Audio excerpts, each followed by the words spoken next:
Halo semuanya, kembali lagi di Edutify. Hari ini, aku, Bila Farhanov, bakal menemani kalian selama 10 menit ke depan membahas tentang apa yang harusnya kita lakukan mulai 2026. Selamat datang di 2026.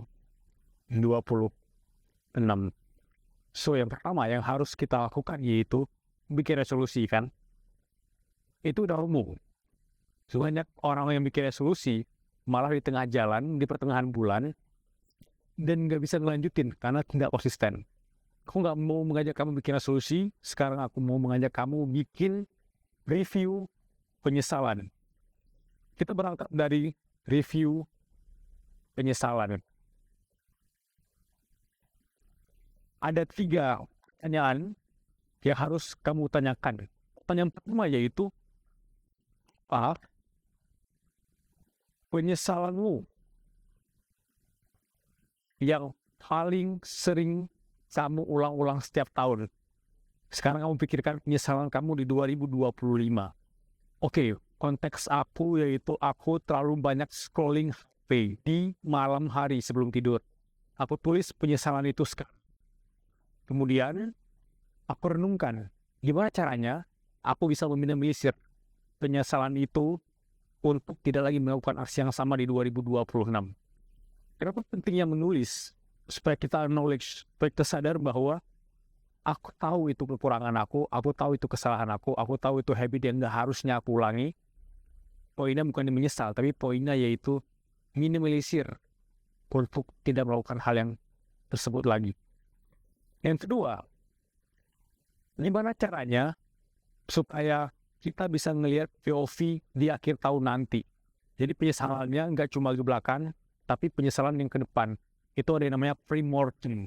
Pre-mortem itu diperkenalkan oleh Gary Klein. Dia menjelaskan tentang, coba bayangkan setiap dari kita itu menyesal di akhir tahun.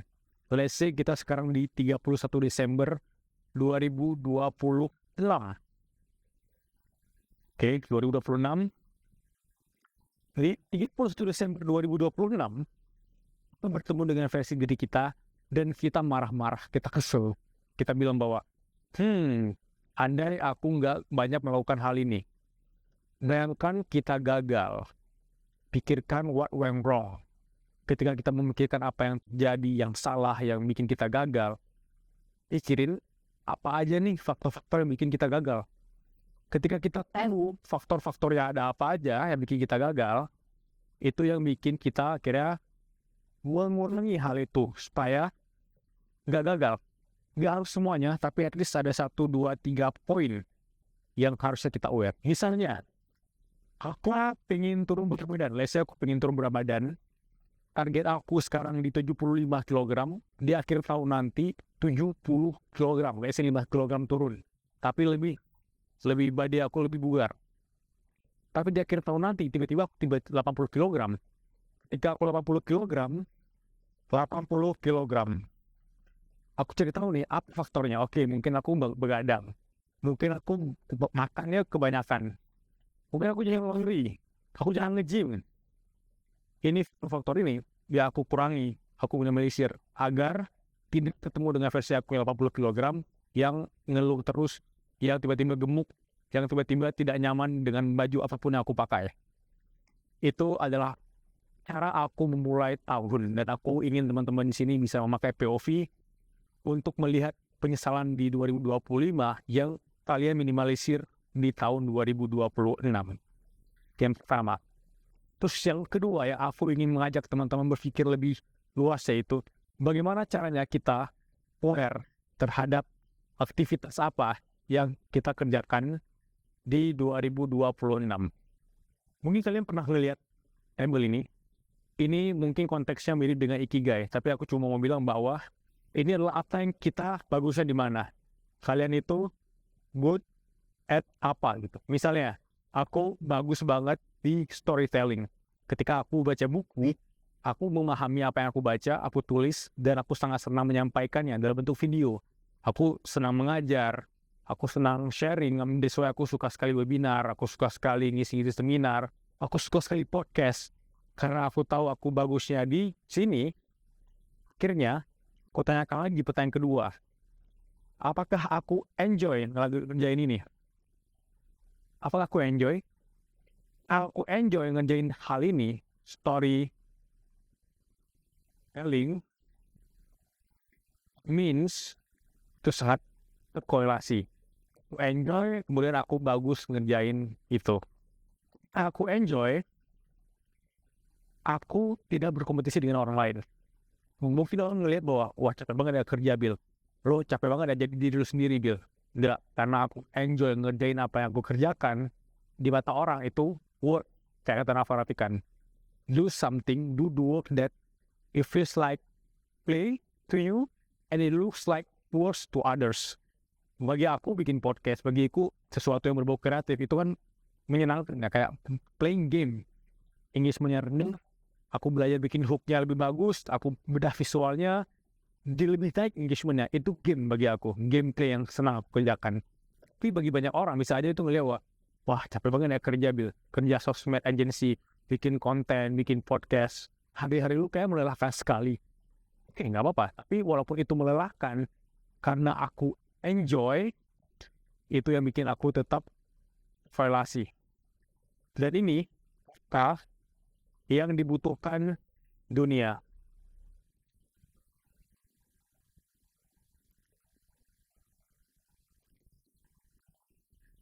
Dunia membutuhkan, dan kita bermakna, dan kita sharing poin-poin yang menarik, dan kita pernah mengalami fase-fase buruk, kita memecahkan masalah itu. Aku rasa ini adalah gambaran yang sangat positif ketika kalian memulai tahun 2026. Dengan kalian menulis ini aja di papan, di catatan kalian tahu harusnya apa kontribusi kalian di 2026 untuk dunia ini. Dalam konteks even satu orang yang terinspirasi dari kalian aja, itu bisa dimulai dari sini. Ini gak cuma dalam bentuk kalian mengenal diri sendiri, tapi dalam bentuk memulai bikin konten. Aku ngerasa aku bisa storytelling.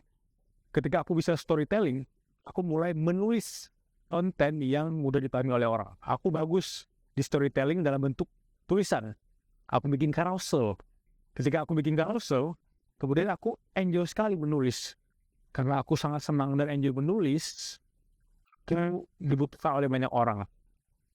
Ada satu postingan aku, yang tulisannya simple sebenarnya. Aku menjelaskan tentang hidup itu, yaitu tentang meminimalisir. Ini satu postingan aku yang menjelaskan tentang hidup itu adalah tentang meminimalisir penyesalan. Dan itu ramai sekali engagementnya. Kenapa? Karena banyak orang di luar sana yang mungkin punya pikiran yang sama. Dia takut menghabiskan waktu dalam bentuk penyesalan. Dia takut hari tuanya itu hanya memikirkan tentang, andai ya pas muda aku ambil liburan sama keluarga aku. Andai ya pas muda aku tuh nggak kerja keras banget sehingga mengorbankan fisik dan mental aku. Banyak pengandaian aku tulis itu dari POV aku, dan dibutuhkan oleh banyak orang dan mereka ngerasain hal yang sama. Jadi dengan kalian mengetahui kalian bagusnya di mana, kalian enjoy ngelakuin itu atau enggak, dan apa yang dibutuhkan oleh dunia, itu akan jadi satu kombinasi yang sangat gitu ketika kalian memulai 2026. Review game, kemudian bagaimana cara kita memakai mindset pre-mortem. Kita melihat bagaimana ya kalau kita gagal, dan kalau kita gagal apa yang harus kita kurangi. Kita memakai mesin waktu untuk balik ke masa lalu, untuk memperbaiki itu, untuk fix sesuatu itu. Tapi faktanya kita nggak bisa balik ke masa lalu. Jadi dengan kita membayangkan di tanggal 31 Desember 2026, kita balik lagi di Januari, Februari, Maret, sampai November untuk memperbaiki diri kita agar nggak ketemu dengan versi terburuk kita. Berikutnya, the last but not the least, yaitu bagi kamu yang mau bikin atau memulai personal branding di 2026, pikirin dari sekarang yang namanya identity words. Intinya, pikirin apa yang membentuk kalian punya identitas. Misalnya aku pernah catat di tulisan di HP aku tulis bahwa aku punya minimal 10 identitas dalam setahun. Aku ada share di ebook yang aku tulis, kalian bisa download ebooknya di deskripsi. Aku bilang bahwa aku bikin identitas dari satu kata aja yang bikin aku tidak tergoyahkan, yang bikin aku punya sendirian atau punya branding bagi diriku sendiri. Misalnya 2026 aku punya identitas yaitu beraksi. Oke. Kemudian aku punya identitas confidence. Oke. Aku punya identitas dermawan. Nah, minimal misalnya kamu punya 3 ini, kalau ada orang yang menjatuhkan kamu, meragukan kamu merasa overthinking dan segala macam, coba pikirin 3 kata ini. Ini adalah identitas kamu. Selama ini orang mikirin personal branding bahwa aku ingin dikenal oleh si A, si B. Kita melempar ke dunia luar, kita ingin dikenal sebagai apa, tapi kita lupa bahwa bagaimana kita memandang diri kita sendiri gitu. Jadi, ketika kita punya ini, kita bisa menghubungkan personal branding kita sebagai manusia ketika kita melihat kita pribadi dengan kita ingin dikenal sebagai apa. Mungkin selama ini orang lihat personal branding cuma orang digambarkan dari suksesnya di sosial media doang. Harusnya di 2026 tidak ada gap lagi antara apa yang kita tunjukkan ke dunia luar, branding kita dilihat oleh orang di sosmed kita, di dunia offline, dengan diri kita yang nobody see.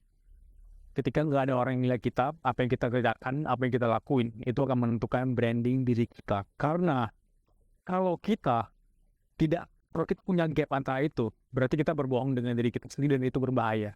Aku pernah di fase sering sekali berbohong dengan diri aku pribadi. Analoginya seperti ini, bayangkan kamu bertemu dengan temanmu di coffee shop. Kalian ketemu, kalian duduk di meja makan. Di hari pertama kalian duduk biasa aja gitu. Di hari kedua,